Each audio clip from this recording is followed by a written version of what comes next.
आं सनापुर पन्सायतनि 10टा वार्डनि एपि मेम्बार जानानै ओंखारदों रायजो राजाफोरखौ बयनिबो अननाय मोनगोन होननानै दिनै आं माइनाव जानानै बयनिबो मोजांनि थाखाय मावनो आखायाव लादों आरो गोबां मावनानै थांनाय बिथांमोनहा माखासे आद्रा गालांनाय खामानिखौ आं मावफुंगोन होननानै मिजिं थियो बिनि थाखायनो आं नोंथांमोननिफ्राय अननाय लुबैयो आरो आंनि अननायानो जादों आंनि सिम्बलानो जादों हासिब एबा सावगारिया नोंथांमोना जेरावबो बुवालासे आंनि बे हासिबनि सावगारियावनो बुनानै होदो बहरखौ आम आदमि पार्टि माने निर्दल हिसाबै होनाय जादों दा आंनि एगेन्स्टआव सासेल' दङ गुबुन जाथि बिसोरनो होआलासे नोंसोरो आंनिनो बयबो भटखौ थुनानै होदो आरो आंखौ अराय देरहासार खालायदो ओंखायनो आं मिजिं थियो दे बे थालांनाय माखासे मावनो गोनां हाबाफोरखौ मावजोबनो हागोन होननानै रायजो राजानिफ्राय अननाय लुबैदों रायजोफ्रा अनोबा आं बेखिनि हाबाखौ मावनो थाखाय आखायाव लाबाय आरो ओंखारहोबाय आरो रायजोफ्रा गोबां रायजोफ्रानो सोरबा सोरबा साननो हागौ हिनजाव मानसिया मा मावनो हागोन होननानै नाथाय रायजोफ्रा बेफोरखौ साननो नाङा हिनजावाबो आजिखालि मावनो हानाय गोहो दङ बेखौ लानानैनो आङो ओंखारबोदों मा खालायनो रायजोफोर जोंहा रांखावरि आखायाव गैया बेफोरखौ नोंसोरो जेबो गाज्रि मोननो नाङा जोंनो रां होआखै फैसा होआखै होननानै रांजों गोसोखौ बायनो हाया रांजों खामानि जाया अननाय होयोब्ला आङो नोंसोरनि बे मावनो गोनां खामानिफोरखौ मावजोबनो थाखाय मिजिं थिबाय आरो आं आसा खालायो आंनि बे हासिब सावगारियावनो बयबो रायजो राजाखौ होगोन होननानै आरो आं बेखिनिखौनो बुंनानै नोंथांमोननि सायाव खुलुमनाय हरबाय आरो साबायखर थाबाय नंगौ गोबां जोंनि बर' सुबुं दङ नाथाय जोंनि बर' सुबुङावहाय काउन्सिलर सासेल' गाखोनायखौ नुनो मोन्दों रावनावबो गोहोखौ नुनो मोनाखै जोङो गुबुन जाथियासो गाखोनायखौ नुनो मोन्दों बेनि सायाव मा बुंगोन गुबुन जाथिफ्रा जोंखौ मा नायनो जों नुनानै मोनखायो जेरै गुबुन जाथिफोरनिफ्राय जों होनानै नायनायबाय नाथाय आरो गावनि मानसियाबो सोरबा सोरबा मावफुङा गोबां सुबुंफोरखौ नुबाय बियो लामा सामा जाया जेरावबो थांनो थाखाय उसुबिदा बे पन्सायतआव बेसेबां दङ जोङो गासै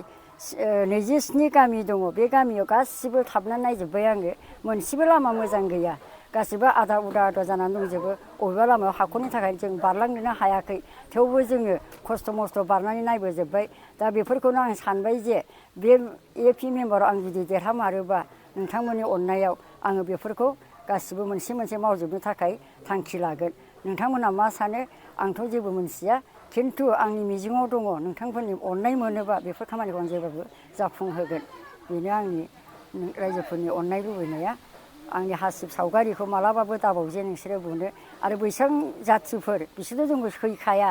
बिसोर दाल' मोजां मोजां होनगोन नाथाय बिसोर मोननायनि उनाव जोंनि बर'फोरखौ आथिं सिङावसो दोनगोन आरो मालाबा समाव बिसोरो जोंनि बे आगोमा पन्सायतखौबो गावसोर लानो थाखाय बिसोर रेडि जानानै दंखायो बेखौ जों ओरैनो मिथिखायो थेवबो बर' रायजोफोर बयबो खौसे जा अननायखौ नोंसोरो मालायनो होआलासे आंनि सावगारियावनो बुनानै हो आं अरायबो नोंसिनि मोजांखौ अरायबो हास्थायगोन आरो नाजागोन आंनि पन्सायतआ सनापुर पन्सायत आं 3 नाम्बार वार्डनि मुसुमा प्रतिमा बसुमतारी नोंसोर आंखौ सिनियाबो जानो हागौ आं बारा गोबावनि मानसि नङा आं गोदो हाजोआवसो थायोमोन आं दा गामियाव रायजो जाफैबाय आंबो नुजोब्बाय गासिबो गिदिंनानै मा दं मा गैया नाथाय आङो मोनसेबो मोजां लामाखौनो नुवाखै जेराव थाङो ओरैनो हाखर जेरावबो थाङो ओरैनो लामा गाज्रि नाथाय सुबुंफ्रा सानो जे नोंथांनि पार्टिनिफ्राय आरो सोरबाफोर मेम्बारफोरबो होना होयाखै आंनि पार्टियाव रावबो सासे दङ बेनो जादों बैसां बेखौ माब्रै गादबनो हागोन जों दा बेखौ नागिरनांगौ आरो वार्ड मेम्बाराव आंनि बाव रावबो गैया वार्ड मेम्बार गैया एपिल' गेलेदों आङो एपि दं जेड दं बेनो आरो आं जोङो दा जोंनि गामिया धर्मपुर गामि ओमफ्राय जोंहा नै माबायाबो जोंनि दा जिथु इलेक्सननि लादों आम आदमि पार्टि दा बिथां मेडाम मुङा प्रतिमा बसुमतारी बिथाङा आम आदमि पार्टिनि थाखाय काउन्सिलरनि थाखाय माबा होदों जे रोखोमै जोंहा बे जोंनि बर' एरियायाव बर'नि जानानै रावबो ओंखाराखैमोन आरो गैया सासे होननाय खोनादों गुबुन हारिनि मानसिखौ आरो जों दा सिनायाबो मिथियाबो ओंखायनो हरखाबै माने जोङो दा जोंनि बर'नि गेजेरावनो माने काउन्सिलरा जाहाथे जानो हायो नैबेखौ जोङो ज' गामिजों रायलायलायनानै बिथांनि थाखाय जोङो सापर्ट होनानै आर्मि पार्टियावनो सासे काउन्सिलर जोंनि बे एरियायावनो मोजाङै जुदि गावनि बा रायजोनि थाखाय जोङो मोजां खामानि मावलांनो हागोन होननानै जोङो बे बिथांखौ सापर्ट होनानै जोङो जाहाथे बयबो रायजोआ बुंगासिनो दङ आरो सापर्टबो खालामदों बिथांखौ जाहाथे जोङो बे जोंनि माबायावनो बे आम आदमि पार्टि जानानै काउन्सिलरखौ बिथांखौनो देरहाहोनो होननानै बयबो हांख्रायनाय बयबो सापर्ट खालामनाय जादों। ओंखायनो जोङो दा दिनै मिथिङावबो बेखौनो लादों रायज्लायदों जाहाथे बिथांखौ अननानै बयबो जाहाथे सापर्ट होयो बर'जों बर' होननानै आं माथो बुंबावनो आं बेखिनिखौनो बुंनानै एसेयावनो जोंनिया बे 3 नं वार्डआ ओमफ्राय पन्सायतआ माबा जोंना सनापुर पन्सायत बेनो आरो सनापुर पन्सायतआव बर'नि अनगायै गुबुना काउन्सिलर दारायदों दा मा बुंगोन बर'फोरखौ रायजो बेखौथ' खोनादों खोनाया गुबुन दारायदों होननानै खोनादों खिन्थु मानसिखौ सिनायाबो मिथियाबो नुवाबो दा नंखायनो जोंनि बर'आथ' बेयाव मैखोमैनो दङ दा जोंनि बर'फ्रा सानदों आरो हाब बर'आव जोंनाथ' बेयाव मैखोम दंथारो बर'फ्रा जों मानसिखौबो सिनाया नुफेराखैबो मिथियाखैबो जों मानो मिथियै मानसिफोरनो मानो जों सापर्ट खालामनो गतिके जोंनि बर'खौनो जोङो बेयाव काउन्सिलर हिसाबाव माने बेखौ बिथांखौ एसे देरहा होनानै जोंनि जाहाथे बेयाव डेभेलप मावलांनो हायो। मा नाम बिजाथिनि नामा? बिजाथिनि नामा प्रतिमा बसुमतारी जोंनि धर्मपुर गामिनिनो बिथाङा बयबो सापर्टआनो जों दाखालिबो एसे खोनादों ओरैबो जों बेरायहैनायाव जों नुदों बयबो मानसिफ्रा बुंदों जोङो बिथांखौनो एसे सापर्ट खालामगोन ओरैबायदि होननानै बयबो माबानायखाय जों दा एसे रायजो जानानै रायजोआबो रायज्लायनानै बिथांनि थाखायनो बयबो सापर्ट खालामनाय नालाय जोंबो दा बेखौनो जाहाथे बिथांखौ बयबो अननानै बिनि माबाया सिम्बला बेना मामा आम आदमि पार्टिनिया हासिब झारु होनबाय माबानि हिन्दीनि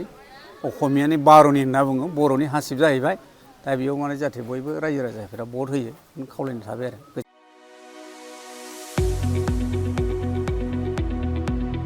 गुन गोनां सोलोंथाइ लानो गोसो गुदुं फरायसाफोरनि थाखाय गोजोनथाव खौरां